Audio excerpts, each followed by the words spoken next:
তো সপ্তমীর দিন চলে গেছিলাম সেই আমেদাবাদ কালীবাড়িতে। আমাদের তো একটাই জায়গা, তো যাই হোক ওখান থেকে ভেবেছিলাম যাব হচ্ছে যে মানে ষষ্ঠীর দিন যেখানে যাওয়ার কথা ছিল, আমরা রাস্তা ঘুরে ঘুরে খুঁজে পাইনি, তো লোকেশান চেঞ্জ হয়ে গেছিলো।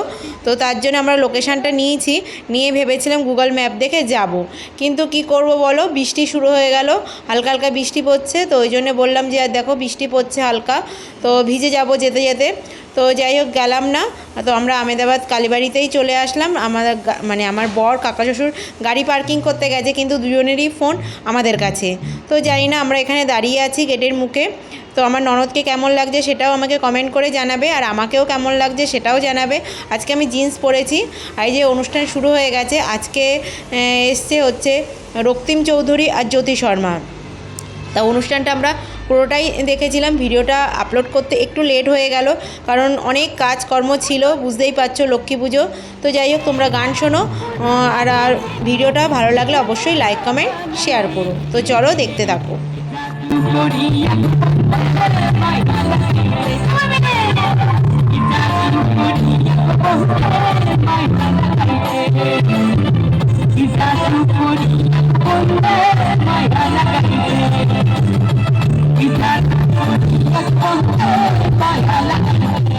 তো আমরা দূর থেকেই প্রোগ্রামটা দেখছিলাম, দাঁড়িয়ে দাঁড়িয়ে প্রোগ্রামটা দেখছিলাম। তারপরে দেখলাম এখানে দুটো সিট ফাঁকা আছে। তো এখানটা একটু গরমটা লাগছিল, কারণ সিটটা মানে বসার পরে বুঝতে পারলাম এখানে ফাঁকা কেন আছে, কারণ এখানে হাওয়া অতটা লাগছিল না। তো ওই জন্য এই জায়গাটা ফাঁকা ছিল, আমরা এসে বসলাম, বসে প্রোগ্রাম দেখছিলাম। আমার কাকা শ্বশুর আমার বর কোথায় গেছে আমরা জানি না। আমাদের প্রোগ্রামটা পুরোটাই শেষ করেছিলাম, কারণ প্রোগ্রামটা সত্যিই ভালো হয়েছিল। তো যাই হোক তোমরা এদেরকে সারেগামাপায় অবশ্যই দেখেছো। তো আমার তো খুবই ভালো লেগেছে। তো আমরা প্রোগ্রাম শেষ করে তারপরে খাওয়া দাওয়া করেছিলাম। আর এই যে দেখো ভালোই লোক হয়েছে, সবাই বসে আছে, এই দিকেও লোকজন আছে মায়ের সামনে। তো প্রচুর লোক হয়েছিল। তো তোমাদের কেমন লাগলো আমাকে অবশ্যই কমেন্ট করে জানাবে। একটু সামনের দিকেই বসেছিলাম। এই যা তার মধ্যে কী বলো তো, এই স্পিকারগুলো এত পাশে ছিল, তো এত কানে লাগছিল কি বলবো। এই যে দেখো মায়ের সামনেও অনেক লোক আছে, সবাই দূর থেকেও দেখছে, সবারই প্রোগ্রামটা ভালোই লেগেছে। তো যাই হোক এই যে দেখো আমরা যেখানে বসেছিলাম সেখানে হাওয়াটা লাগছিল না, তো ওই জন্য ওই জায়গাটা ফাঁকা ছিল। তো যাই হোক কী করবো, দাঁড়িয়ে দাঁড়িয়ে কতক্ষণ আর দাঁড়িয়ে থাকবো, ওই জন্য বসে বসে প্রোগ্রাম দেখছিলাম। তো যাই হোক এই যে দেখো আমরা সপ্তমী ভেবেছিলাম একটু দূরে যাব, সেটাও যেতে পারলাম না। তো তোমরা ভিডিওটা দেখতে থাকো।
আজকে শুরুর যে গান, সেই গান এমন একটি গান থেকে শুরু করছি। বিভিন্ন ধরনের গান নিয়েই হবে, কারণ একটা অনুষ্ঠান সকলকে নিয়েই হয়। আর প্রসেনজিৎ দত্ত মহাশয়, যার নাম না বললেই নয়, যার জন্য ছুটে আসা একদম নিজের শহর থেকে ছেড়ে, তার কথা না বললেই নয়। প্রসেনজিৎ দত্তের জন্য আরেকবার জোরে হাততালি চেয়ে নেবো প্লিজ সবার কাছে। কেমন, থ্যাংক ইউ সো মাচ। সোজা চলে যাই গানে। কি গান বলবো না, কারণ আচ্ছা ছোট করে বলেই দিই, এমন একজন ঈশ্বর, এমন একটা পাওয়ার যে পাওয়ার, যার পূজা ছাড়া কোনো পুজোই সম্পন্ন হয় না, যার পূজা থেকে সব পুজো শুরু হয়। তো গণেশ মহারাজজি তার একটি গান, সেই গান থেকে শুরু করি আজকের অনুষ্ঠান। চলো সোজা চলে যাই।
একবার আমরা যাই যাই বলবো, আমরা চারজন মিলে একবার যাই যাই বলবো, তোমরা একবার যাই যাই বলবে, হবে? রেডি? মিউজিকের সাথে যাবো, চলো 1 2 3 4 চাই চাই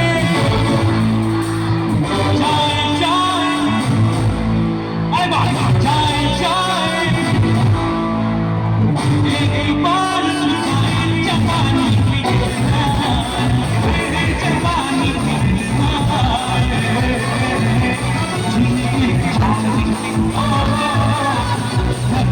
তো আমরা প্রোগ্রাম শেষ করে আমি আমার কাকি শাশুড়ি খেতে এসেছি। আর আমার বড় মনে হয় খায়নি, আমার ওইদিকে ননদ আর ননদ কাকা শ্বশুর একটু খেয়ে নিয়েছিল। তো আমরা এইগুলোই অর্ডার দিয়েছিলাম, chicken pakora, chicken tandoori, chicken lollipop আর এই যে রোল। এই রোলটা খুব সুন্দর খেতে হয়েছিল, আমার বর বললো খেতে খুব সুন্দর, তো ওই জন্যে এটাই নিয়েছিলাম। এটাই আমরা খেয়েছি, আর বেশি কিছু খাইনি, কারণ এগুলো খেলেই পেট একদম ভরে গেছিলো। তো যাই হোক, তোমাদের কেমন লাগলো ভিডিওটা আমাকে অবশ্যই কমেন্ট করে জানাবে। আর শেষে আমরা যে ফটো ক্লিক করেছি সেগুলো তোমাদের সঙ্গে অবশ্যই শেয়ার করব, পুজোর ফটো অবশ্যই তোমাদের সঙ্গে শেয়ার করব সবার ভিডিওর লাস্টে। তো যাই হোক, ভিডিওটা এখানেই শেষ করলাম। ভিডিওটা কেমন লাগলো আমাকে অবশ্যই কমেন্ট করে জানিও। তো চলো, টাটা।